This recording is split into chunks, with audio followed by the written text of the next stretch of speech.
Hoje o programa está muito interessante. Para você que curte história, curiosidade, entretenimento, nós estamos recheados de material. Vamos contar muitos cases mesclando empreendedorismo, história, fato, uma homenagem aos que já foram. Hoje é dia de fofocar, hein? Hoje é dia de fofoca? Fofoca com empreendedorismo.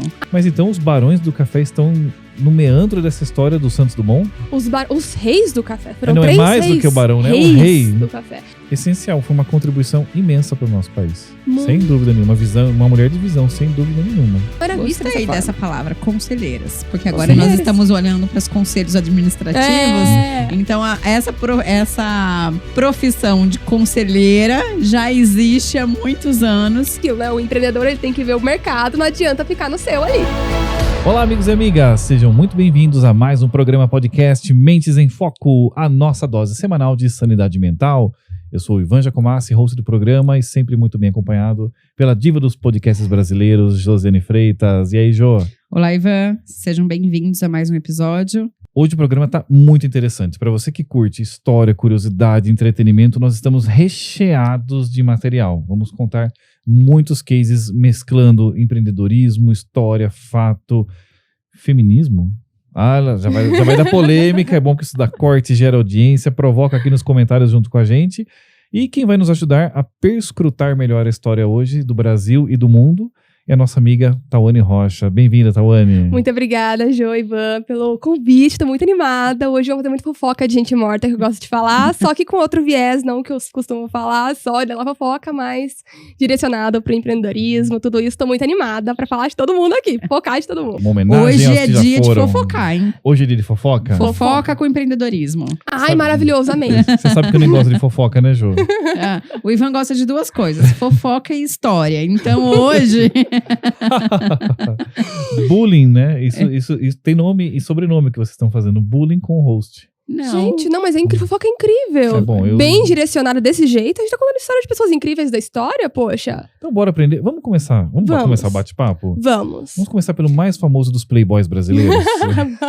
Aquele playboyzinho metido, chato que você... Olha, mas tem muito playboy. O playboy tem fama de chato, né?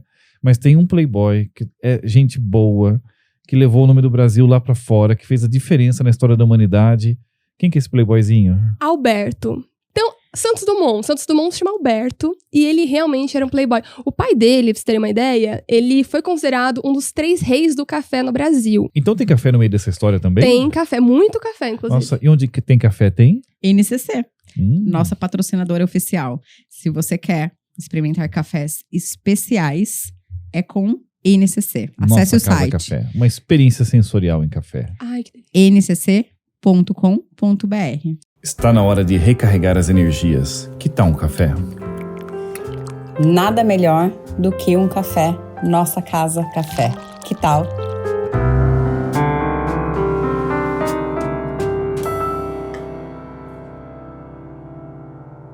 E a nossa oficial, Perfix Consultoria. Tá aí, olha aí. A gloriosa. A gloriosa. Se você tá pensando em estruturar o seu RH, Perfix Consultoria pode te ajudar. Exato. Mas então os barões do café estão no meandro dessa história do Santos Dumont? Os reis do café. Foram Não é 3 mais reis, do que o barão, né? O reis rei. do café. A família de Santos Dumont veio pelos avós franceses, né, Dumont, vieram pra cá em busca de pedras preciosas. Conseguiram as pedras preciosas. Mas o pai dele, ele também investiu em café. A mãe dele era uma aristocrata, então muito dinheiro também. E virou um dos 3 reis do café. Isso, Santos Dumont é o 6º filho, influenciou na vida dele. Ele sempre teve muita paixão pelo conhecimento, gostava de ler também, Júlio Verne era o autor preferido dele. Só que aí, nesse ponto, por ter dinheiro, ele não foi só um playboy que ficou vivendo a vida feliz. Não, ele quis investir em ciência. Então, ele realmente gostava muito do conhecimento. O pai dele acabou sofrendo um acidente que deu derrame, ficou muito prejudicado. A partir disso, no Brasil não tinha como cuidar disso direito, segundo a cabeça deles, no caso, e foram para a Europa, venderam todas as terras, foram para a Europa, para a França. E aí, o conhecimento de Santos Dumont começa a aumentar cada vez mais, porque ele começa a conectar aquilo que ele sempre gostou, não sabia muito bem que era a aeronáutica como um todo. Eles foram para a Europa, Paris. Isso, França, Paris, exatamente. E é um lugar que ele ficou após a morte de pai também, faz muito parte da vida dele, Paris como um todo. Então ele vai pra lá, o pai acaba descobrindo que não tem solução, naquela época não existia, né? Então eles acabam voltando pro Brasil. Quando volta pro Brasil, ele traz, mesmo ele não tendo dinheiro pra ele era emancipado ainda, ele traz o primeiro carro, um Peugeot, pra cá, com dinheiro, que é o primeiro homem a dirigir um carro na América do Sul. O Santos Dumont. O Santos Dumont. Então ele era muito ligado a essas partes de inovações, né? Então ele traz pra cá Ele esse gostava Peugeot. de máquinas, né? Muito. E de, não é só máquina, mas é o estudar da máquina, como aquilo funciona e resolver problemas, né? Então ele vem pra cá, traz o Peugeot e volta de novo pra França, porque o conhecimento tava lá. Lá ele estuda em vários lugares, contrata um professor particular, o pai dele acaba falecendo, ele é emancipado antes da morte do pai, e aí ele não tá trabalhando nunca mais. Já não precisava, né? Mas o dinheiro já era suficiente pra ele não trabalhar mesmo. E lá ele contrata o professor particular e começa efetivamente estudar para fazer essas criações que a gente conhece tanto. Antes do 14 bis, já existiam os Zeppelins, já sabem Zeppelin, né? Aquele balão. Sim, sim. Que... Eu tenho uma história, não é uma história engraçada, de que ele ia com um balão e parava com um balão num restaurante específico. Eu vi... Olha, eu não sei, mas eu não duvido, porque ele tinha essas chegadas triunfais também. O Playboy chegando de Ferrari. Ele... Tem que chegar no rolê arrasando. Ele ali, ia né? para um restaurante, porque ele tinha... nós lembra da exposição? Nós fomos numa exposição dele. Então, pronto. E aí tinha a maquete era um dirigível lá, uma das máquinas dele. Isso, mas tinha uma maquete da casa dele e tal. E aí tinha uma história ali que ele sempre ia para um restaurante específico. Ele gostava de jantar naquele restaurante específico. Isso lá em Paris. E aí ele chegava lá e deixava o balão dele. E aí tem um maluco estacionando balão aqui do lado. É o Albertinho. E aí era meio que um atrativo pro restaurante. E o pessoal já sabia quando ele tava lá, porque o balão estava lá, né? Então é bem... Era o Porsche, né? Chegava o Porsche. É muito mais, né? Porque, tipo, totalmente diferenciado. Não, e assim, super destacado, né? Porque é um balão, dá pra ver de longe tipo que o Santos isso. tava lá.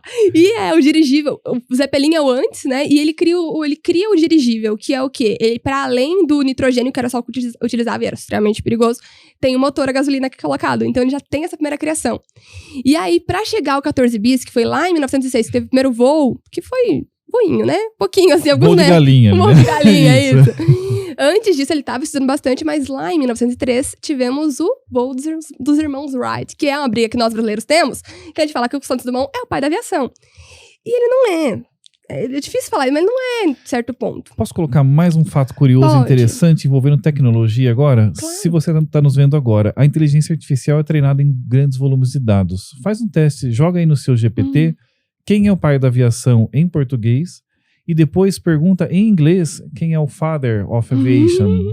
Você vai ver que ele vai responder na pergunta em língua inglesa, os irmãos Wright, claramente. Em português, ele responde o Santos Dumont fazendo observações que existe uma controvérsia, mas é porque no Brasil, né, aqui no nosso país, existe maciçamente publicações que dizem que o Santos Dumont é o pai da aviação. Mas mundialmente, sabe-se que são os irmãos Wright de fato. Então, quando a máquina olha a base de treinamento estrangeira, ela responde Wright, nacional, ela tende a responder Santos Dumont. Fato curiosidade apenas. Não, e até pra empresa a gente também tem que ter nosso cliente, né? Então a máquina ela tá respondendo. Opa, é brasileiro aqui, deixa eu dar uma apaziguada e falar, olha, foi o Dumont. Mas assim, mas tem isso até não tira uma o mérito dele, né? Não tira, e até entendível chamar ele de pai de aviação, porque por mais que eles tenham feito o voo lá em 1903, era um voo com catapulta. Então, enquanto o Santos Dumont tinha motor. E além disso, os dois, tanto o 14 bis quanto dos irmãos Wright, não tinha a possibilidade de fazer curvas. Então não era avião ainda. E antes disso, bem antes, século XVII, tem registros de pequenos aviões nesse formato. E nesse o desafio era só sair do chão, né? Sair do chão, os voos da galinha. Só que em 1905, e aí é essa questão que fica entre dizer que é Santos Dumont e não dizer. Existe um voo dos irmãos Wright também, que aí tinha a possibilidade de virar, só que não tem registro gravado. Tem apenas fotos. E pessoas, testemunhas estavam lá. Então tem pessoas que questionam isso, só que, como eles foram os primeiros a conseguir fazer essa volta, acaba que considera eles como o primeiro, tanto por ser 1903 e 1905. E, depois disso, eles ficam eternamente em busca de patente. Eles correm atrás disso o tempo todo, então eles não criam mais nada a partir disso. Enquanto o Santos Dumont, pós 14 bis, ele cria um outro avião. E esse avião, ele... Mademoiselle... Esqueci o nome. Mas é madrinha, é dama, como se fosse donzela em francês. E esse aqui, aí é o grande feito dele, porque foi o primeiro a ser feito em massa. Foram feitos 100, massa assim, né? 100 aviões, porque ele não quer patente, ele não aceita, porque ele vê que aquilo é uma evolução para a humanidade. Então ele não já coloca tinha vida patente. ganha, não precisava, né? Emancipado e com dinheiro. Exatamente, ele queria que o mundo ficasse melhor a partir daquilo, segundo ele. Então ele não direciona patente. Então vários entusiastas da aviação passam a reproduzir o mesmo avião. Então é o primeiro avião reproduzido é dele. Então tem esse ponto, ele tem um mérito imenso, porque ele fez isso acontecer. Só que após esse treino com esse próprio avião, esse último que ele criou, ele teve muitas quedas, ele tinha esclerose múltipla, então ele não conseguia mais fazer. Ele era baixíssimo, ele era quase um Getúlio Vargas. Pequenino, assim. né? Eu me lembro de ver uma réplica do 14 bis e o lugar onde ele ia ali é um cestinho quase um cestinho daquelas bicicletas que a gente leva assim. Ele tava ali dentro pilotando aqui. Ele era muito pequenininho. Ele era, né? Ele era muito pequenininho, mas assim, é o que diziam pra ele. É uma frase de pessoas que conheceram da época, era assim, como pode um homem com características tão femininas no chão ser tão corajoso no céu? Porque a gente tem que pensar, não existe avião ainda. É louco, você tá subindo um negócio que você pode cair dali. Que seja 10 metros, você pode morrer. Exato. Então ele volta, ele para, né, lá com os 37 anos, ele para de fazer as questões com os aviões, porque a saúde dele já não tava colaborando. Fica um tempo lá e depois volta pro Brasil. Quando ele volta pro Brasil, ele se instala no Rio de Janeiro. Então ele é mineiro, né? Nem falei, ele é mineiro. Aí ele vai pro Brasil todo, assim. Mas ele é mineiro. A cidade dele hoje em dia chama Santos Dumont, mas tinha outro nome antes. E ele fica no Rio de Janeiro. No Rio de Janeiro ele se instala em Petrópolis, que é a cidade de Pedro, né? De Dom Pedro II. E lá, eu até fui conhecer a casa dele, tá fechada, mas a casa dele é uma casinha que ficava na frente dos maiores hotéis, assim, e ele também comia no mesmo lugar, igual em Paris, sempre no mesmo lugar. Eles tinham horário fixo, eles levavam a comida pro Santos Dumont.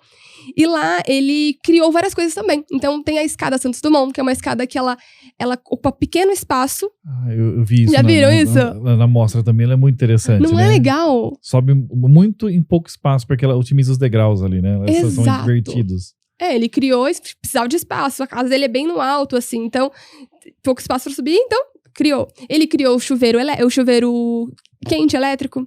A gás, se não me engano. Um chuveiro a gás. Então, posso errar talvez seja errado aqui, mas acho que é a gás. É a gás ou é elétrico? Água quente. Água quente tinha na casa dele. E aí o relógio de pulso, enfim, várias coisas ele foi criando. Ele não se casou, então existe uma discussão de que, será que Santos Dumont é gay? Não tem comprovação. Então tem o último autor que escreveu o último livro sobre ele fala sobre a questão dele ter sido gay. Enquanto as primeiras biografias falam que, na verdade, não. Na verdade, ele era assexuado. Ele tinha algumas cartas, algumas amizades com muitas mulheres. Mas não tem comprovação nem de um nem de outro. Ele só não teve não teve filhos. Não quis perder tempo com isso. E não quis. Ele tinha outra coisa pra fazer. Ele tinha mais o que fazer da vida dele. Ele tinha mais o que fazer. Não quis. E aí a depressão assolou ele muito forte. Não só por ser... Não pela questão de ser sozinho, necessariamente. Não é isso, mas a inovação dele foi pra guerra. E ele chegou a enviar uma carta pedindo para que não usassem em guerra. E foi negado isso. Então, ele vê que aquilo que ele criou, além da depressão mesmo, não é só isso, mas a depressão, a doença, tudo isso, vivendo sozinho, fez com que a depressão se assolasse cada vez mais. E ele acaba se matando no Hotel Guarujá, lá em Santos. E acaba a vida lá com quase 60 anos, 57 anos, se não me engano. E tem essa história toda. Só que ele é uma pessoa, assim, que durante toda a vida dele, ele sempre buscou soluções para problemas. E ele se colocou estudou para isso, foi para isso e usou esse dinheiro para isso também. Ele não teve nenhum herdeiro, né? Acabou indo pros irmãos. E ele ajudava os pobres também em algumas situações. Lá em Paris teve um prêmio que ele ganhou por conseguir fazer um voo em volta da Torre Eiffel. E ele dividiu o prêmio entre as pessoas que ajudaram e os pobres também, porque ele não precisava de dinheiro, né? Também. Então tinha esse ponto. Então ele é uma pessoa muito importante na história. E a gente acaba não conhecendo tudo que assola a história dele. O Brasil produziu grandes cases de sucesso, né? Brasileiros que nos enchem de orgulho. Agora, você entrou como nessa onda do estudo da história para conhecer... Você foi uma enciclopédia de Santos Dumont agora, mas eu sei que você fala sobre vários personagens. Sim. E vai ter muito mais coisa aqui ainda no programa de hoje. A Tawane é historiadora, geógrafa. Como você entrou nessa? Eu sou estudante de história e sou criadora de conteúdo. Isso. A verdade, eu comecei entrei pra faculdade de História porque eu gostava de História, porque eu queria produzir conteúdo de História. Eu falei assim, como que eu vou falar de História se eu não produzo não estudo História? Então, no meio eu sempre tive um sonho de falar de História, de estudar História, na verdade. Só que a vida acontece, entrei na faculdade, nada a ver. Você foi fazer faculdade do quê? Então, eu prestei vestibular. É química. Não. Não é. Não, administração. Como todo mundo que confunde vai pra administração. Não, no ponto que era, eu prestei para História, só que no último dia de inscrição na FUVEST, eu mudei pra administração, porque eu tava estudando empreendedorismo na época, falei, gente, você é empreendedor. E eu falei, você não vou passar na USP, então eu quero passar na Unicamp, eu não quero USP, beleza. Lei de Murphy, passei na segunda fase dos dois, só que não passei na segunda fase não passei na segunda fase da Unicamp, tipo, da segunda fase. Eu zerei física, porque eu odeio física. Basicamente isso. E aí acabei que na segunda fase não passei na Unicamp e eu passei na administração na USP. E eu tava no segundo ano e me falou assim, Tawane, você vai fazer? Tenta, entra. 19 anos, entrei, segundo ano de cursinho, então entrei, então fiquei lá. Passei em administração na USP. Você vê como ela fala, é só isso, só, né? Não, mas não falo isso não. É porque assim, eu passei, tipo, poxa, uma super faculdade, eu não imaginei que eu iria conseguir passar. Só que não era o curso que eu queria, mas entrei. Então aí lá, só que era faculdade extremamente, de Piracicaba, é muito quantitativa. Então, fiquei lá, odiava cálculo, mas gostava muito de marketing, então eu tinha marketing ali, tinha a parte do RH que eu me pegava, né, que tem a parte de vocês também. Então acabava aqui a parte de psicologia também. Só que lá, com 2 anos e meio de curso, falei, cara, não é isso, não tô... Eu gosto de falar, eu gosto de educação e não tava nada pra isso. Trabalhava com marketing em fintech, em agro, sabe? Totalmente diferente. Então, decidi, tchau, tranquei. Só que o rolê da História foi longe. Ele ficou lá no submundo. Continuei trabalhando em marketing, até que na pandemia, eu trabalhava em marketing ainda. Faz 6 anos que eu trabalho com marketing. E continuo até hoje, mas voltou a ideia de História. E de produzir conteúdo. Produzi alguns conteúdos de educação ali. Falei, quer saber? Vou entrar em História e vou falar de História. E aí a loucura da História nasceu e acabou virando a profissão. Mas não era uma coisa que tinha intenção de virar profissão. O teu canal no Instagram é Loucuras na História. Loucuras da História, isso. Interessante que dizem Loucuras que da história. Isso. Dizem que de médico e de louco todo mundo tem um pouco, né? Faz todo sentido. Faz. E aí você explora os personagens. Exploro tudo, mas só que principalmente é como eu falei, fofoca de gente morta. Por quê? A ideia é... Os vivos se defendem, é Exato, chato, né? Fala do morto que ele não vai responder. Olha, você falou muito melhor. Então, nesse ponto da história, é falar de forma leve, com entretenimento, pra focar com pessoas que saíram da escola, sabe? Que nunca mais tocaram em Dom Pedro. E eu não vou falar, Dom Pedro foi um cara muito importante pra história. Ele foi, legal, Dom Pedro II. Só que tem muita coisa mais interessante, sei lá, a esposa dele colecionava artigos egípcios, eles iam direto pro Egito. Isso que é legal. E a partir disso a gente chama atenção pra uma coisa que é negligenciada, se estuda no ensino médio, pra entender mais a nossa história. E é loucuras porque, assim, todo mundo tem um pouco, e se você pegar cada figura histórica, tem muita loucura. E é assim como a nossa história mesmo. É que você traz eles pra vida real, né? Porque tem o personagem mítico, é igual o Santos Dumont, que nós conversamos agora. Tem o personagem mítico ali, mas tem é um ser humano real ali por trás. Vamos tirar a maquiagem e mostrar a pessoa de fato. E eu ali. sou aquela pessoa de o que eu posso aprender com isso, né? A minha pergunta é constante, tipo, tá, e o que eu posso aprender com isso? E ouvindo a história aqui do Santos Dumont, né? Várias coisas a gente pode aprender com ele, né? Ele não, muitas vezes a gente fala, eu trabalho porque eu preciso ganhar dinheiro. Esse não era o que motivava ele a fazer. Ele queria ter esticado a cadeirinha dele na praia lá e ficado sentado todo dia tomando uma lá, então relaxando. O dinheiro não era o que pra que inventar avião? E aí ele cabeça? foi ali num processo de, a palavra, né, que você trouxe várias vezes, o foco dele era resolver problemas.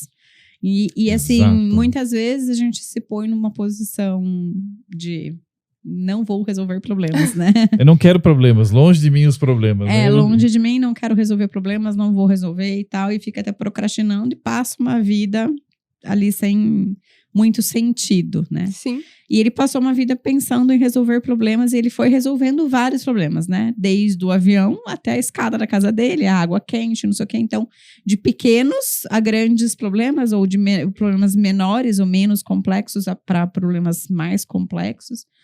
E acho que o processo, inclusive, quando a gente traz, né, aí é só uma suposição, talvez uma hipótese, quando você pensa num cara, na época dele, com essa visão, né, com várias coisas, descolado completamente do mundo, né? E aí, muito à frente, talvez, e esse é um processo que te põe numa posição de questionar o que eu estou fazendo aqui, né? E aí, isso, a gente tá falando do Santos Dumont, mas eu tenho certeza que muitas pessoas vivem isso hoje, Com certeza. né? Então, assim, eu conheço algumas pessoas que falam assim, eu não consigo estar em convívio, em relações sociais, porque eu penso muito diferente do que aquelas pessoas que estão ali junto comigo pensam. Então, eu prefiro ficar mais isolado, mais reservado, E esse reservar e esse isolar e tudo mais leva a uma tristeza profunda, a um não pertencimento daquele momento. E aí, lógico, que vai adoecer, né? Então, olha como a linha é tênue, né? Então, assim, ele era um cara com uma mentalidade inovadora, pra frente e tudo mais. Um baita E inventor, quando, de repente, financeiramente ele percebe que ele independente. não pertence, né? E ainda tudo aquilo que ele criou tá sendo utilizado não para o propósito pelo qual ele criou, porque ele queria deixar para a humanidade um avanço, e aquilo que ele criou tá sendo utilizado de uma forma completamente contrária do que ele previa, perdeu o sentido, né? E o Brasil tem muitos cases interessantes, né? Nós trouxemos um desafio hoje para a Tawane, que é explorar grandes personalidades, né? Para mostrar como elas interagem com a nossa vida atual, né? Como geram um legado. E eu pedi um case específico para ela, que eu acho que é pouco conhecido. Eu acho que poucas pessoas falam do Barão de Mauá. Barão de Mauá. Que eu já vi que ele sob o título do maior Talvez as pessoas nem saibam quem seja Barão de Mauá. E talvez Sim, tenha sido talvez. o maior empreendedor brasileiro. Sim. Se você acha que o Ike Batista no ápice da carreira dele com o Grupo X foi grande, foi, mas eu acho que, considerando o contexto, o momento e o que foi feito, o Barão acho que foi maior do que ele. Sim, pela inovação. Barão de Mauá. Quem foi o Barão de Mauá? Irineu Evangelista. Irineu. A gente precisa de O Irineuzinho. Irineuzinho. Ele, lá do Rio Grande do Sul, ele perde o pai muito cedo, começa a trabalhar muito cedo também, como balconista lá com uns 11 anos. Começou de baixo. Começou de baixo. Não era rico, não era pobre também, não era lá no chão. Mas ele não era rico. Não tinha, precisou trabalhar com 11 anos, poxa. Lembrando que o momento de império, no qual o trabalho braçal era coisa para os menos privilegiados, estamos falando de escravidão, então trabalho não era coisa de elite, claro. Tem até depois um caso para contar depois disso, dele mesmo. Legal. Então Irineu... Será que trabalho não é coisa de elite até hoje? É só uma pergunta. Tá lançada a treta, comentários. Polêmica. A patrulha do politicamente correto que se cuide agora. Falei nada, gente. Mas era coisa de elite, assim, muito, muito forte. O trabalho, na verdade, não era de elite, né? Falei errado até. Ele era coisa de pessoas pobres. A elite ficava que aristocracia, poxa, império. Então, no caso, não sei nem se eu falei errado, mas não era trabalho de elite. Era trabalho de gente pobre.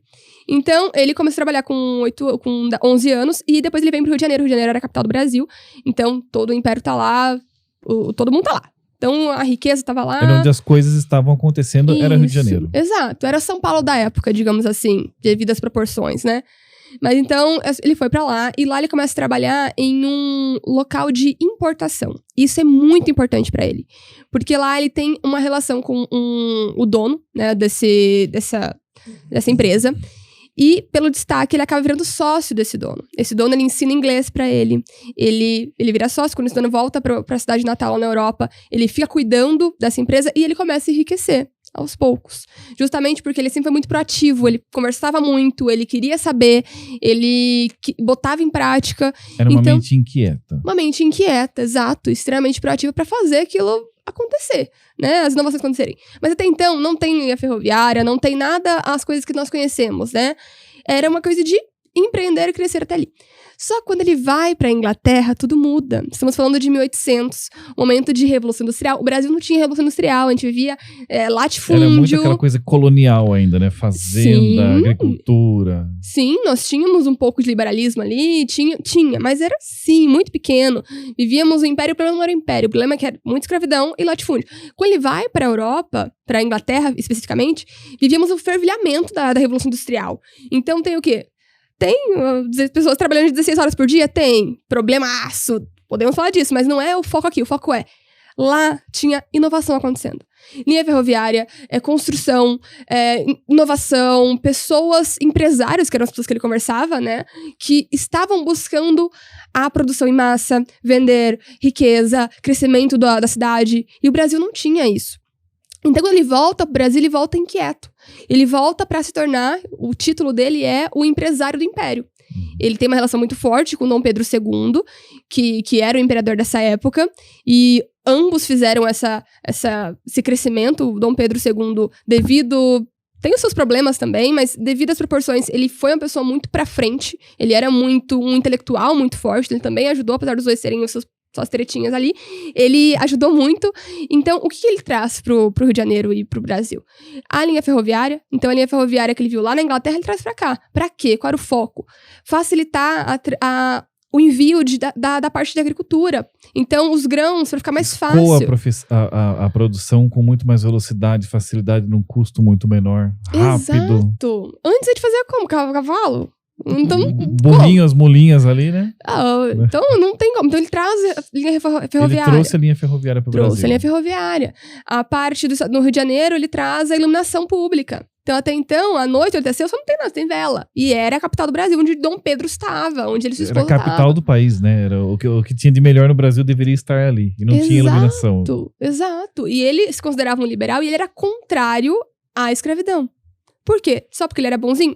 Pode ser também, mas não era isso não. Tem um ponto. Quando você não tem escravidão, aí nós temos um público consumidor e nós temos o dinheiro acontecendo. Na Inglaterra foi assim.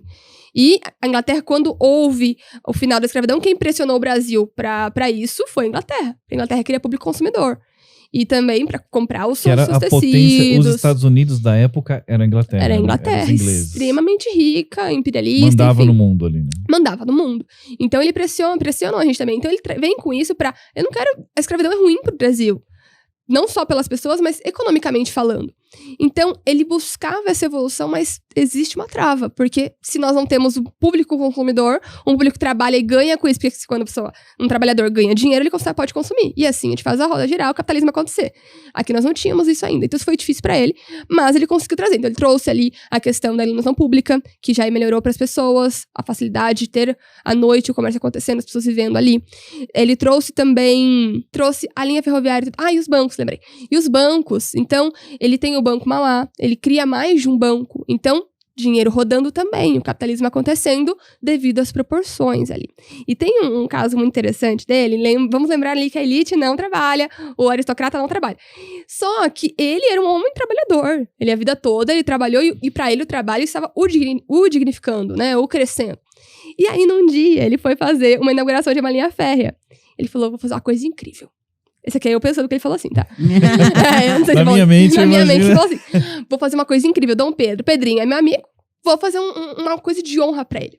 Ele mandou fazer um carrinho de jacarandá, a madeira mais elitizada, todo detalhado, com pontos do império, e fazer uma pá de prata, porque eu vou falar para Dom Pedro dar a primeira pasada ali, nessa construção, não era nem inauguração, era a construção da linha férrea. Dom Pedro estava lá, segundo, ele chegou, Pedrinho, segundo minha cabeça, tá? Pedrinho, dê a primeira pasada aqui. Pedrinho ficou em silêncio, assim. Você é louco? Ele falou de novo, Pedrinho, dá a primeira pasada. Aí ele ficou em silêncio de novo. Ele falou a terceira vez, Pedrinho não respondeu, Pedrinho ficou pé da vida. E aí eu pensei pros outros ministros, aí outras pessoas fizeram. Olha só o que vem chegando. Hora do café para turbinar as nossas mentes. Que delícia. Nosso cafezinho, Muito NCC, obrigado. né? Sempre apoiando. Que delícia. Não, café especial é outra coisa, né? Depois que você experimenta café especial, você não consegue beber mais outro voltar tipo de na café. bebida convencional. Deixa eu pegar um golinho aqui Eu também vou pegar. Barão de Mauá é porque ele foi recebendo títulos, né? Um deles que ficou mais conhecido é o Barão. E aí o Pedro ficou bravo com O Barão ele. era o mais alto antes? Olha, eu não uma vou vez saber eu dizer não. pesquisei a escala dos títulos. Não, tem um que é Visconde, acho que é mais alto que o Ele foi Barão. Visconde também. Ele foi Visconde? Ele foi muita coisa. Visconde de Mauá. Não Visconde de Mauá e Barão de Mauá. Aí ficou conhecido como o Barão, O ficou Barão mais era forte, o que né? mais É o que divulgou, pegou. né? É o que pegou. Virou Então, o nome artístico dele. Não artístico. Não, então, Pedro ficou bravo com ele a ponto de, em alguns momentos, ter dado um conflito entre eles, ele não ajudar tanto no ponto, porque foi uma ofensa, né? Então, por mais que Pedro fosse uma pessoa mais esclarecida, Ele ainda era o imperador, ele ainda vivia enfim, todos esses pontos. E eu acho engraçado, porque assim, ele não pensou, sabe? Imagina ele falando isso, deve ser muito engraçado. O vosso imperador dá uma pasada e começa a cavar o buraco aqui. Mas se nós assistirmos alguns seriados porque era uma vida de aristocracia, né? De nobreza. Uhum. E o conceito europeu de nobreza, o nobre, ele não podia entrar no labor, né? Ele apenas tinha o título, né? Ele tinha o título, a nobreza, a riqueza, e ele era acima do bem e do mal. Ele existia ali apenas para dar ordens, né? Diferente da visão que a gente tem hoje de que a elite deve ser trabalhadora, né? Hoje isso não é visto ofensivo, mas é porque a gente sai de um modelo aristocrático, né? Título, para um modelo burguês, né? De conquista, de merecimento. Então o trabalho, ele perde essa conexão de ser algo de pessoas humildes, pobres e sem condição. Não, ele a sociedade capitalista se dignifica pelo trabalho, né? Ele que dá o acesso à riqueza. Então faz muito sentido. Mas olha só, Barão de Mauá, ou Visconde, ou seja lá o título, o Irineu. Se nós fizermos um paralelo da época dele para hoje, dadas as devidas proporções, ele empreendeu a linha férrea, pensando em termos de infraestrutura como se fosse uma grande concessionária de rodovias hoje. Sim. Ele entrou no setor bancário, então o cara também era banqueiro para a época, para o padrão também um banco importante. Sim, vamos lá. Também ingressou na questão da iluminação, como se ele fosse um dos acionistas maiores da CPFL. Então, na proporção da época, ele entrou em vários segmentos inovadores. E difíceis. Você falou da linha rodoviária como se não houvesse, porque assim, não existia a linha ferroviária, então como se hoje nunca não existisse pista. E ele criou a primeira pista, é meio que isso. Agora, um elemento de conexão entre Santos Dumont e Barão de Mauá. Da forma como ela contou, ficou muito legal, né? Ambos foram expostos a um ambiente efervescente, né? Santos Dumont foi para a Europa, foi para a França, Paris com o pai. Viu tudo aquilo, efervesceu a mente, trouxe para cá. Irineu também foi para a Inglaterra, entrou em contato com aquele ambiente incrível, veio para cá também querendo empreender. Então, mostra o quanto é importante a mente inquieta exposta a um terreno fértil, né? Uma boa semente num bom terreno para que ela floresça de fato, né? E por isso que a gente grava podcast aqui, né? Porque toda semana. Esse é um terreno porque nós efervescente para queremos nossa levar mente. para a nossa audiência exatamente este borbulhar, né? Trazer Fazer várias... as mentes ferverem, né? Exatamente, para que elas de fato possam ouvir o que a gente está trazendo aqui, aprender algo que seja um pontinho só e aplicar no mesmo momento, na mesma semana que ela está ouvindo, ela aplicar na vida dela. Então é isso que vai fazer na vida dela, né? E, consequentemente... E as competências empreendedores. Se você não tivesse dito os nomes desses dois personagens e nem a época, e só contasse mais ou menos a história, ia parecer que nós estávamos falando da história dos grandes empreendedores de hoje. Sim. É como se eu estivesse contando, e aí, se você não gosta dele, o problema é seu, porque eu sou fã do cara. Se estivéssemos falando do Elon Musk, né, os empreendedores... Ele briga com todo mundo também, mas... Briga, mas ele é um cara também que está transformando a humanidade, né? Quando você vê os empreendimentos. Então, seja em 1700, seja há 2000 anos atrás, seja hoje, as competências empreendedoras são muito as mesmas. Né? E eu só quero fazer... Eu brinquei que ele briga com todo mundo, mas eu também admiro ele e o trabalho dele, mas... Agora a Tawane vai falar, acabou o programa porque eu não gosto desse cara, eu tô indo. Não, mas eu acho que o que a gente precisa trazer é o seguinte, a gente tem vivido numa era do politicamente correto, né? E quando a gente olha para esses grandes nomes, não existe politicamente correto. Né? Eles têm os defeitos deles, eles têm algumas coisas que a gente não vai concordar, que a gente... Existe, é fato, porque nenhum ser é politicamente correto em tudo que faz. Não dá pra ser. Não dá pra ser. E principalmente quando você tá fazendo grandes feitos, né? Grande contribuição para a humanidade. Quando você vai mexer na estrutura social... Então a gente precisa tomar... eu acho que a gente né? precisa tomar cuidado sobre e ser humilde em reconhecer o que o outro tem de bom, né? Sempre. Porque normalmente a gente faz o contrário. Critica o que é ruim pra meio que diminuir o que a pessoa faz de bom. Então vamos fazer o contrário? Olha pro que tem de ruim e fala, isso realmente é ruim e tal. Mas olha tudo que esse cara tá fazendo de bom. Porque é isso que a gente precisa focar. E não só pros grandes nomes, né? Mas pras pessoas que convivem com a gente. Claro. Tudo, claro. Tem mulher nessa história também pra gente? Tem. E podemos ficar no Império, se vocês quiserem, já que falamos de Bora pra ela, então. Leopoldina. Eu tenho uma paixão por essa mulher. E até vou trazer aqui o que a Gil falou sobre isso de olhar pro outro. E tanto no... Vou falar do meu ponto, minha sardinha aqui da história. Que existe um negócio chamado anacronismo, gente. Que é assim, não dá pra você julgar o Perfeito. hoje... Aliás, o passado com os conhecimentos de hoje. Então, quando falamos de Dom Pedro foi incrível em vários aspectos. Mas ele era um líder de um país escravocrata. Só que isso quer dizer que ele não foi incrível intelectualmente? Não. Exato. Isso Então- significa que a gente nós temos que tirar os nomes de Dom Pedro de todas as praças públicas, porque ele era um defensor da escravatura? Não. E ele, na verdade, até meio o contrário, assim. Ele tem outros aspectos, né, que influencia. Então, quer dizer que também vou falar, nossa, legal, escravidão. Nunca, jamais. Exato. Só que são coisas diferentes. Então, vamos falar de pessoas que fizeram coisa errada, gente. Paciência, a história é feita disso. Mas voltando só para esse ponto, porque isso é realmente, o anacronismo, ele faz parte da história. E no mundo real também, a gente, do Elon Musk, você falou, eu não tenho muito de ficar, ai, sai. Não. Tem coisas incríveis que ele fez, tem coisas ruins também, e assim vai, como todo mundo é humano. Mas a Leopoldina, voltando, que eu amo, a Leopoldina, ela foi esposa de Dom Pedro I.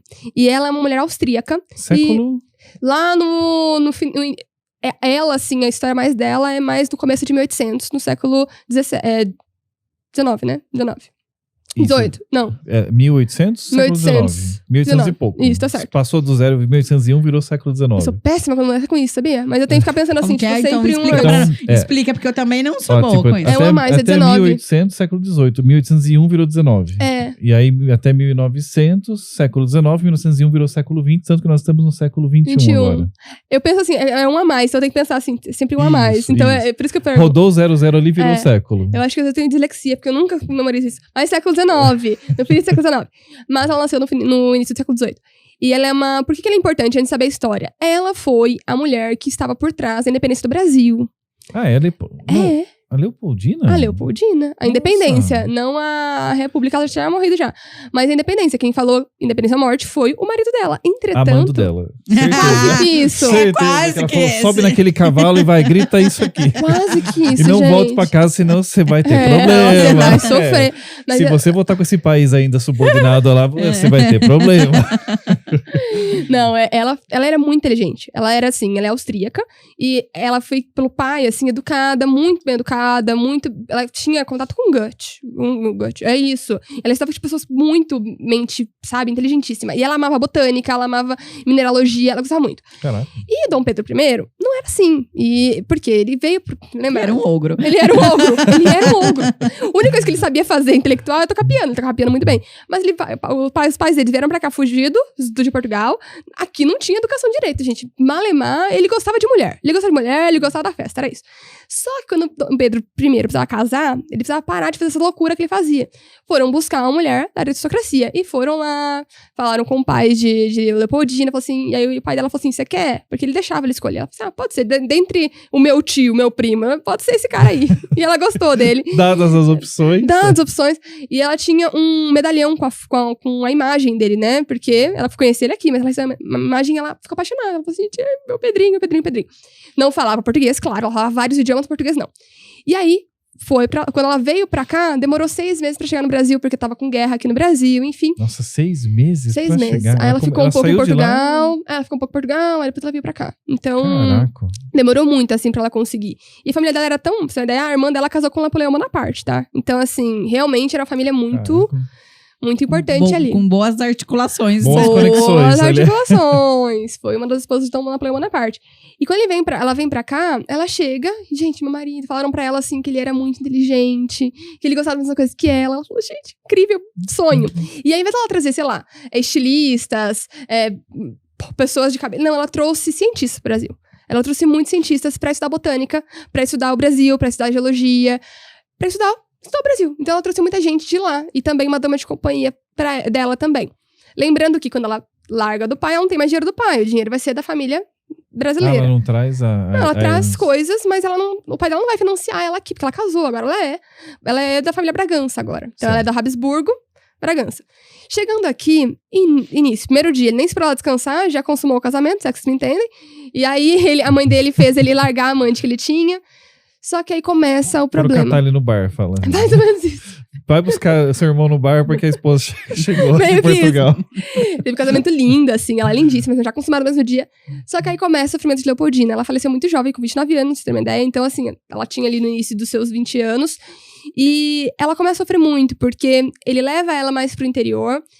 Todo mundo em volta dela não tinha a capacidade intelectual dela. E aqui não é desmerecendo, mas é porque, assim, se a pessoa ela tem certos papos, ela quer manter esses papos. Ela gostava muito de ler, ela não sabia a língua.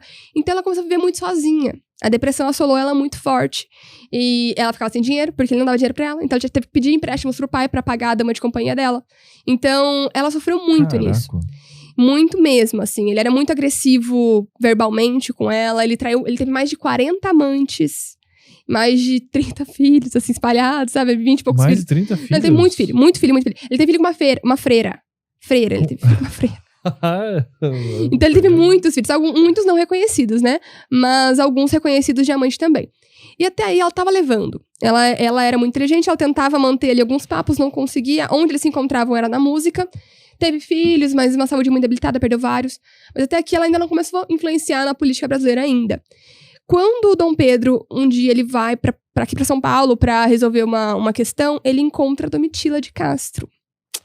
Domitila de Castro foi a amante oficial de Dom Pedro. Já tinha tido várias, mas nenhuma era explícita como Domitila.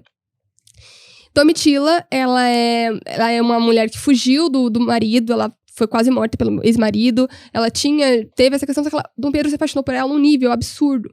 No nível de assumir ela também. Então, ela era vista quase como uma primeira-dama também. Eles trocavam cartas, assim, de amor muito complicadas, até, tipo, enviando pelos rubianos, assim, era bem... Não dá pra entrar aqui, não tem entrar aqui, mas tem coisas muito complicadas. Muito dark. Muito dark. Muito dark web. Ela chamava ele de demonião, pra você ter uma ideia. Então, era um negócio... Mas isso prejudicou a Leopoldina, porque ela sabia que homens tinham amantes, era comum. Mas não desse jeito. A Domitila passou a morar na frente da casa dela, virou dama de companhia dela, humilhava ela mesma. Então isso passou a debilitar cada vez mais a saúde dela emocional. Só que aí tem esse lado dela esposa, mas tem o lado dela governante. Ela foi ensinada, ela sabia que ela seria uma pessoa que participaria muito de um país, da aristocracia de algum país. Então ela foi treinada para governar, para ser esposa de governante. Então, por mais que ela sofresse muito no seu individual e não tinha dinheiro, às vezes, tinha que pedir pro pai ou enfim, todo esse ponto, quando governante, ela sempre manteve a postura. Ela nunca falou mal de Dom Pedro e ela nunca combateu ele na frente da população. O que ela fez? Ela passou a entender a política do Brasil. O Brasil estava começando a haver um fervilhamento ali de pessoas liberais e tudo mais, trazendo a necessidade do Brasil mudar, não ser mais independente de Portugal. E quando o pai de Dom Pedro vai para Portugal, há a necessidade de Pedro I e Portugal voltar, porque agora não precisou mais ficar aqui, já o conflito se estabeleceu, bora todo mundo pra lá. E ela falou assim, Pedro, não vai, a gente precisa fazer o Brasil virar Brasil. Não é mais pra ser independente de Portugal. E aí existe o Dia do Fico. Ela influencia ele a fazer o Dia do Fico, que é lá, se é para o bem geral da nação, diga ao povo que fico. Só que ele tava assim... por trás disso. Ele tava assim, será que eu volto? Será que eu não volto? Meu pai tá chamando. Ele não era um bom governante, assim. Ele não era muito bom também, não. né? Bem... Ele cabeça não, fraca. não era de interesse dele cuidar do Brasil, gente. Infelizmente, ele teve ali umas guerras que ele lutou, mas não era interesse. Então ela falou, fica, é importante o Brasil. E aí ele fica. Só que aí depois, antes da Domitila não tem nem história ainda, ele encontra a Domitila aqui em São Paulo quando ele tá pré-independência ou morte.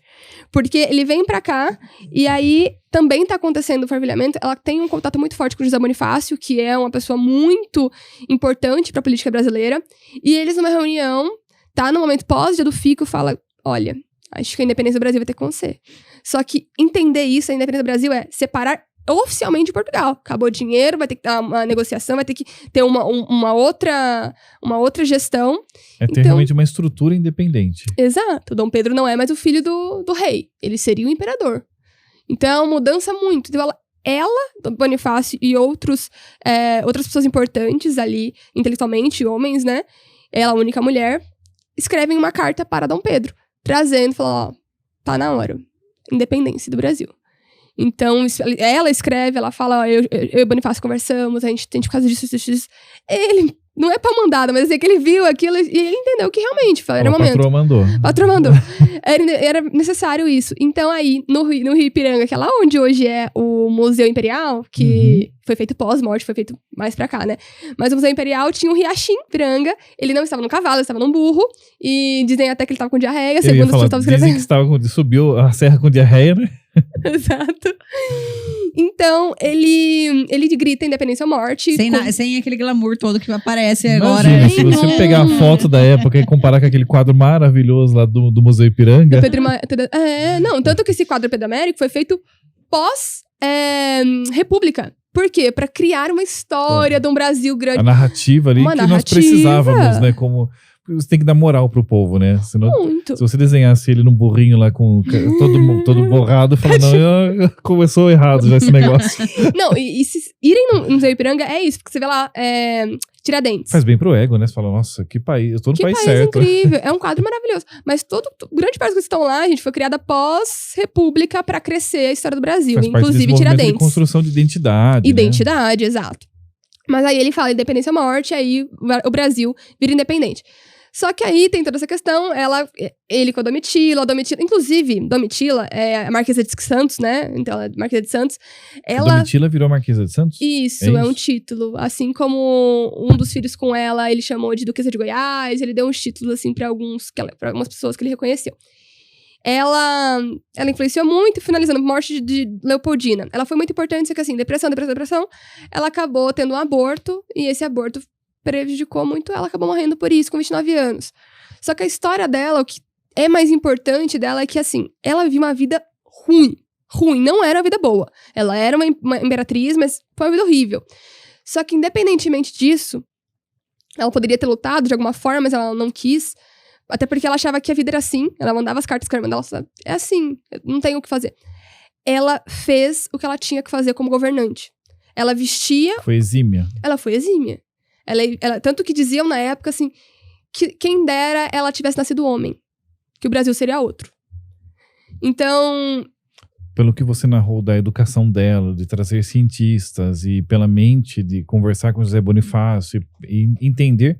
Porque pensa, o tamanho da transformação que foi você declarar desconexão, né, que é a independência de Portugal, que não é tão simples assim, simplesmente agora é a gente que manda aqui, né? Tem todo esse rompimento diplomático, digamos assim, econômico. Então, a sacada de time, porque se você erra o time desse processo, as consequências podem ser desastrosas para a economia, para o país, para a própria pessoa. Muito. Então, ela teve uma leitura ali, política, econômica, social, cravada, essencial. Foi uma contribuição imensa para o nosso país. Muito. Sem dúvida nenhuma. Uma mulher de visão, sem dúvida nenhuma. Muito. Sim. E aí, pegando esse gancho de mulheres de visão, né? Saca essa visão agora. A gente estava conversando aqui e, assim, eu acho que tem todo um falar muito, né? Que nós estamos falando sobre liderança feminina, sobre igualdade salarial, né? Trazer esse processo. Então, Nosso momento. O nosso momento de muita discussão em relação a isso, que eu acho que é importante. Perdão. Imagina. Fique tranquila. Que eu acho que é importante o processo, né? Um momento, porque a gente talvez só evolua à medida que a gente vai trazendo discussões para a mesa. Mas eu gosto, né, de pensar e olhar para essa questão de que a mulher sempre teve, ou desde lá, um papel importante, né? Talvez não muitas mulheres, né? Porque era, sei lá, sempre numa mesa e às vezes você olha 10-1 e tal. Mas as mulheres já tinham um papel muito importante e a gente está olhando aqui para essa questão da própria Leopoldina, né? Sim. Que é em 1800. Foi uma influenciadora-chave. Foi uma influenciadora. E assim, nós estamos lutando por mais espaço. Ok, acho isso louvável. Mas dizer que nós fomos... A emancipação da mulher, a questão de voto, é mais recente. Mas essas mulheres já tinham influência, né? Sim. Talvez não na linha de frente, num pano de fundo ali e tal, trabalhando, mas elas já tinham influência. Muito, e até na família mesmo. Então, assim, além da esposa, tem a mãe. Então, as mães influenciavam nos filhos que eram governantes pós a morte do pai. Então, existe a criação dos filhos. Por mais que as pessoas que tinham mais dinheiro tinham pessoas para educar, existia uma educação feita pela mãe também, do que fazer, como fazer. Então, como conselheiras, elas existiam. Mas, infelizmente, não existem tantos registros, porque não era necessário. Mulher não era vista dessa forma. Gostei dessa palavra, conselheiras. Porque agora nós estamos olhando para os conselhos administrativos. Então, essa profissão de conselheira já existe há muitos anos. Sem sombra de E uma dúvida. das primeiras conselheiras provavelmente eram mulheres. Então agora a gente precisa de mais mulheres nos conselhos administrativos. Muito. E é uma visão diferente. Você tá falando antes da gente gravar. A diferença da mulher, a liderança feminina para a liderança masculina. Ambas têm os seus pontos muito positivos e pontos negativos. Mas o ponto feminino, que foi pouco explorado durante a história, hoje em dia tá sendo explorado, felizmente, é o que você falou, de empatia, de entender, de resolver conflitos de uma forma... Não resolver conflito com conflito, mas resolver conflito com uma visão não pelo diferente. embate, né? Mas entender o outro. Trazer essa leveza, essa harmonia pra empresa também. É diferente. E eu penso que, às vezes, o processo até de articulação do feminino é mais forte, né? O homem é mais no embate, a mulher, às vezes, ela articula mais porque ela observa o ambiente, ela entende onde é que ela está e aí ela se posiciona. Enfim, fato é que, né, o equilíbrio entre liderança feminina e liderança masculina, né, ou mesmo que seja uma mulher numa posição, eu falo, não sei se a palavra é essa, mas assim, ela tem que trazer uma energia masculina em alguns momentos e potencializar a energia feminina dela. A mesma coisa o homem, né? Numa liderança, ela precisa trazer uma energia mais feminina e uma energia mais masculina. Esse equilíbrio entre essas duas energias é que potencializam, né? Que é a razão e a emoção. E eu acredito muito nisso, né? A filosofia já traz esse processo do equilíbrio dessas energias para que a gente tenha resultados diferentes. E a gente estava conversando um pouquinho antes, né, que eu recentemente ouvi um dado de que existe mais de 40 conflitos aí espalhados pelo mundo afora e que nenhum destes conflitos é liderado por mulheres, pelo menos não diretamente. Né? Talvez influenciado, hein? Talvez influenciado no conselho. Talvez elas estejam no conselho. Sim. Mas eu achei interessante que você falou dos lados opostos que se complementam. Isso lembra um pouco a questão até do yin e yang, do sim. preto e branco. E falando em preto e branco, isso me lembra de um outro personagem prometido para hoje. Né? Nosso querido Chaplin. Descobri que a Jo adora o Chaplin. Falei, foi pedido da Jo. Eu sou fã, porque eu acho que a produção artística dele é tão interessante, tão relevante, numa época com tantas limitações. Mas o que o Chaplin pode nos ensinar sobre empreendedorismo? Olha, o Chaplin, muita coisa. E um pouquinho da história dele, assim, ele é londrino, ele foi reconhecido nos Estados Unidos, Nova York, por um diretor, ele começa a produzir, lá em 1913. Só que já em 1919, ele abre a própria produtora. Ele era mímico antes disso, então, cinema mudo, não tínhamos ainda a inovação da voz, estamos aqui falando sobre isso, não tinha. Você tinha que transmitir tudo o que você queria transmitir só pela... Exatamente. E ele amava isso. Ele era um comediante desde sempre, mas ele não queria limitar o humor dele à voz. Então, isso pra ele, para além do físico, né? Estamos aqui, por exemplo, um comediante. Foi o Chaplin que perdeu o concurso pra ele mesmo, de melhor imitador dele? Não sei. Eu vou pesquisar aqui, porque teve um personagem famoso também no cinema que fizeram um concurso de imitação e o ator original perdeu. Enquanto você conta a história, deixa eu só... Não, por favor, se eu deixei isso esse... escapar, eu quero saber agora. Deixa eu caçar isso daqui, me dá um segundinho, Claro. Vai contando aí pra gente. Então ele, pouquíssimo tempo, em 6 anos, ele abre a própria produtora. Isso já mostra que, poxa, pra além de funcionário, ele cria a própria produtora. Pra ter as ideias dele. Só isso aí já é um ponto. Em pouquíssimo tempo, ele já cria o que é dele. E ele vai crescendo, né? Existe uma fama muito grande porque ele traz o que é diferente. Essa parte da mímica dele, por mais que existissem já o cinema mudo, do jeito que ele faz, só ele fazia. Trazer a mímica, essa parte da arte tão forte. Trazer o humor sem palavras, com aparência, enfim. E ele começa a criar roteiros também. Ele começa a criar filmes próprios. Isso, por ele ser tão diferente de todo mundo, isso vai ganhando fama cada vez mais. Só que os pontos que ele tem de força ele sempre criticou as mazelas sociais e era o que o povo queria ouvir. Então, tô falando dos anos 20, dos anos 30, o mundo era muito mais desigual que hoje. Se vocês acham que hoje é desigual, espere para ver nos anos 30. Com certeza. Falamos de crise de 29 ali, o mundo dos Estados Unidos ficou morto praticamente. Então, ele pegava num ponto que as pessoas queriam ouvir, que é falar daquilo que elas viviam de sofrimento, seja em tempos modernos, falando daquela dinâmica que não tinha tempo pra parar. É um filme genial até hoje. Vale a pena você parar um pouquinho e assistir Tempos Modernos. É um filme atual, ele é legal demais. Com os recursos da época, ele é muito genial, né? O que ele produziu ali foi impressionante. E olha, a informação é essa mesma, tá? Existem controvérsias, tá? Há controvérsias, mas o fato é que eu achei uma reportagem aqui do site, inclusive Aventuras na História.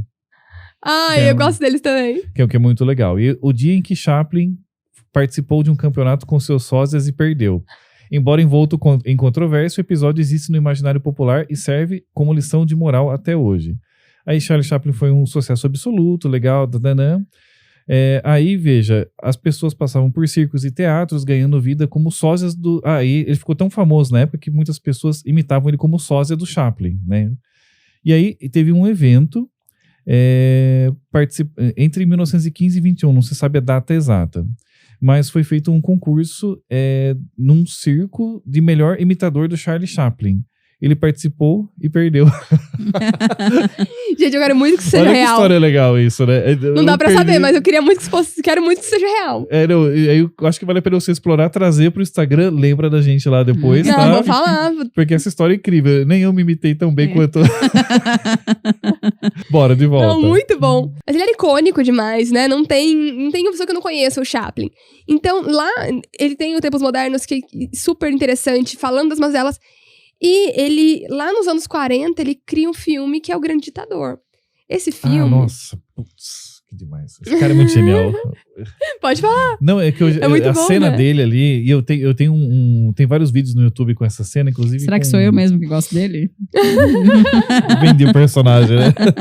Mas o discurso dele principal ali é outra coisa genial que vale muito a pena. Fantástico, né? É fantástico, é fantástico. Então, mais um ponto. Ele fala de nazismo e de fascismo nos anos 40, gente. Enquanto estava acontecendo. A Alemanha não tinha perdido ainda. Hitler estava Com lá. sensibilidade, né? Poxa.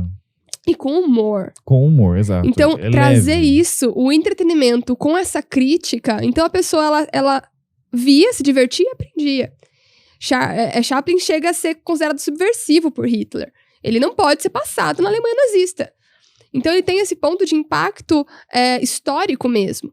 Tempos Modernos também. Nenhum filme pode passar no momento na Alemanha nazista. Do discurso do ditador, porque a cena é longa, né? É um texto longo, mas ele vai do começo ao fim, sem corte, né? Diretão. E a hora que ele sobe o tom, que ele começa a acelerar um pouco na fala, ele puxa nuances do Hitler. Se você vê o Hitler discursando ele começa a dar aquelas pegadas fortes do alemão. Só que ele continua leve e sendo o Chaplin ali, né? Então... Ele é muito bom, ele é um ator fantástico. Muito. Né? E ele não queria ter falas. E quando veio o cinema falado, ele demorou pra aceitar, pra ter o Grande Ditador e tudo mais. Ele falou, não vou fazer. Então ele tentou alguns sem, só que aí é aquilo, né? O empreendedor, ele tem que ver o mercado, não adianta ficar no seu ali. Exato. Tanto que ele continuou sendo grande até falecer. Mas ele tem muitas controvérsias. Então, assim, o Chaplin, ele como artista, ele é icônico, ele é histórico, todo mundo vai lembrar dele.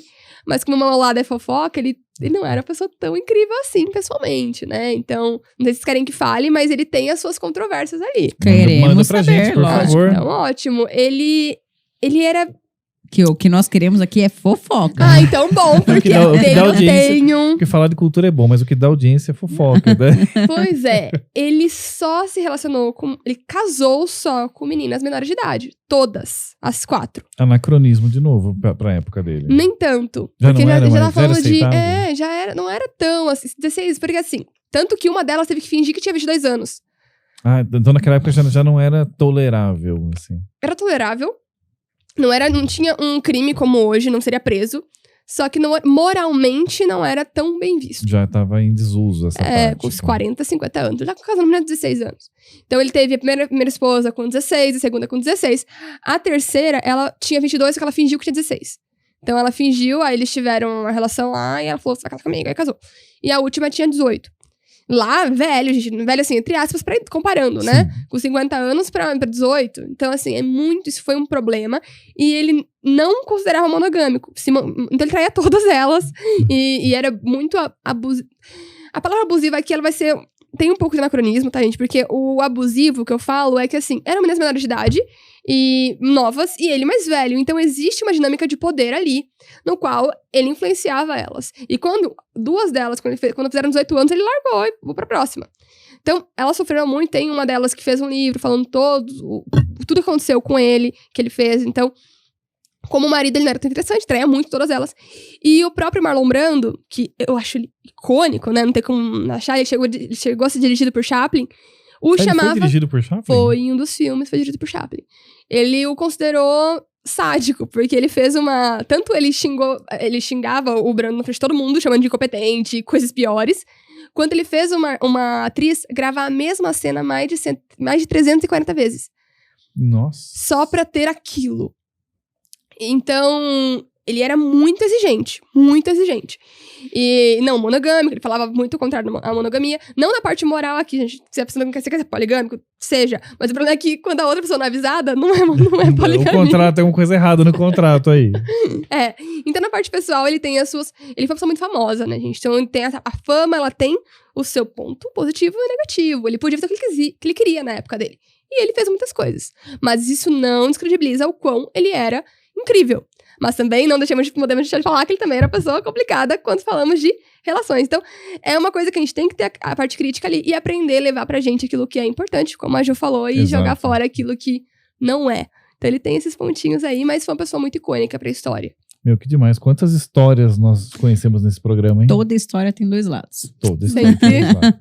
Sempre. E nós sempre podemos escolher tirar algo de bom dela ou só ficar com o lado ruim. Você pode escolher, né? Estar no lado ruim ou tirar o que tem de bom e bora pra frente, né? E eu acho que a gente não entrou e não vai entrar no assunto política aqui, que não é o tema e a pauta do nosso programa, mas inclusive política, toda a história tem dois lados. Sem dúvida. Né? Então, acho que essa é uma questão que a gente...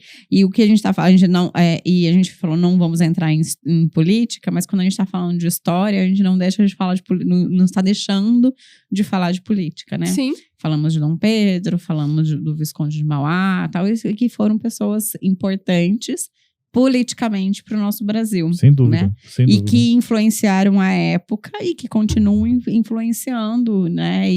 Até hoje. E eu acho que o entender todo esse movimento, sabe? Do que era o Rio de Janeiro, do que se tornou hoje o Rio de Janeiro, o que se tornou São Paulo, todo esse movimento é muito importante para nós, né? Empresários, empreendedores e tudo mais, e para pensar em posicionamento. E isso também me fez pensar um pouquinho, se você é aquele empreendedor que você está dentro da tua empresa e que você está tomado pelo processo, pelas demandas do dia a dia, e que você não está saindo para buscar informações fora, fazer essas viagens que os nossos colegas aqui fizeram para trazer inovação, para trazer coisas, você provavelmente... tá fadado aí ao fracasso. Será um Santos Dumont, um Visconde de Mauá, uma Leopoldina. Porque, de fato, não, são pessoas extremamente cultas, né? Com muito estudo, com muita dedicação. E que fizeram sempre escolhas de sair para beber, né, de outras fontes. E o próprio Santos Dumont... No caso do Dom Pedro, literalmente. Brincadeira. Mas assim, o Santos Dumont, né, morou num lugar, morou no outro, era de BH, foi morar fora, voltou pro Brasil e tal. Então, assim, olha quantos, né? E às vezes a gente fica ali fechadinho, né? E não vou mudar, não vou ficar, né? Vou nascer aqui, vou ficar aqui. Tem um programa nosso. Cada um tem a sua. Como que é? Para cada um faz sentido uma coisa, né? Mas se você é uma pessoa inquieta, que tá querendo um movimento para você, pro seu negócio, quer construir algo diferente, talvez se você estiver parado, tem alguma coisa errada. Lembra da nossa entrevistada que fez dobradinha? Dobradinha? Que veio 2 vezes no programa. A Lisandra. A Lisandra, que fala muito sobre parte comportamental, trouxe um insight muito interessante, né? Procure pequenos incômodos ou inconvenientes para sua vida o tempo inteiro, porque se você entrar numa região de conformidade, você está entrando no caminho para a morte. Que é assim, o corpo entrando em descontinuidade, estabilidade, relaxou, está indo para o final. A vida acontece pelo desconforto e a necessidade de você se reconstruir o tempo inteiro. Excelente, Ivan. Como é que os nossos ouvintes te encontram? Vocês me encontram no @loucurashistoria em todas as redes sociais, no Instagram, no YouTube, no TikTok. Isso, em todas as redes sociais. Até Quai também estamos. E nas redes que surgirem futuramente também. Estarei lá também.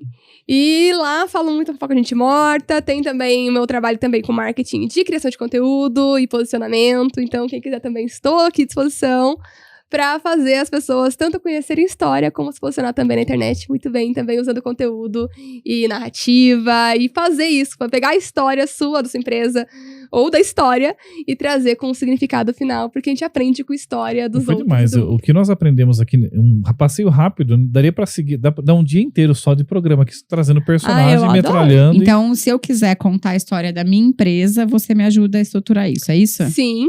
Eu trabalho com, principalmente prestador de serviço, mas também pessoas que têm produtos físicos, mas ensino a usar a internet para se posicionar como o número 1, top 5 do seu negócio, do seu nicho, foco. E a gente usa posicionamento, então parte de comunicação, visual, usando o que você tem de melhor. Então, não é use um blazer, coloca um charuto e tira uma foto ali. Não, é o que você tem de importante, o que a internet precisa e o que o mundo precisa. Pra se posicionar ali, ganhar números, ter uma narrativa, aí pega a história da pessoa, como você ensina, como você mostra como você é bom, como sua empresa é boa, com uma estrutura adequada.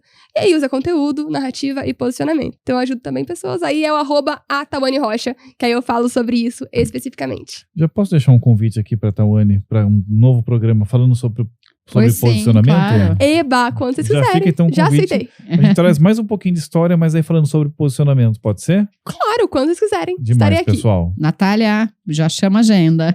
Bora lá, Natália. Fechado. Você quer trazer mais uma mensagem, algo que você queira deixar para os ouvintes? O que você aprendeu nesses anos trazendo tantas histórias desses personagens? Pessoas que deixam sua marca são pessoas iguais como nós. Então, se existe uma Leopoldina, existe do Bom, existe várias outras pessoas, mas todas elas tiveram os seus problemas, as suas mazelas e também os seus sucessos. Então, a gente também pode deixar a nossa marca no mundo, com o nosso negócio, com a nossa produção de conteúdo, porque eles fizeram. E se eles fizeram, a gente também consegue. Então, entender a história dessas pessoas é um conforto para tanto o não estar satisfeito com a realidade e mudá-la, quanto pra gente trazer calma, eu tô vivendo aqui um sofrimento antecipado. Aquela pessoa também viveu, também vou conseguir. Então, é um ponto de motivação mesmo. Pessoas incríveis são pessoas normais como nós. Se é possível para alguém, é possível para mim também. Sempre. Até rimou. É isso aí. Vocês já sabem, esse programa é um oferecimento Perfix Consultoria e Nossa Casa Café. Muito obrigada pelo bate-papo, foi Obrigada incrível. A vocês. Obrigada, Ivan. Acesse o nosso site, curta, compartilhe e até o próximo episódio. Valeu, pessoal. Valeu, galera. Tchau, tchau.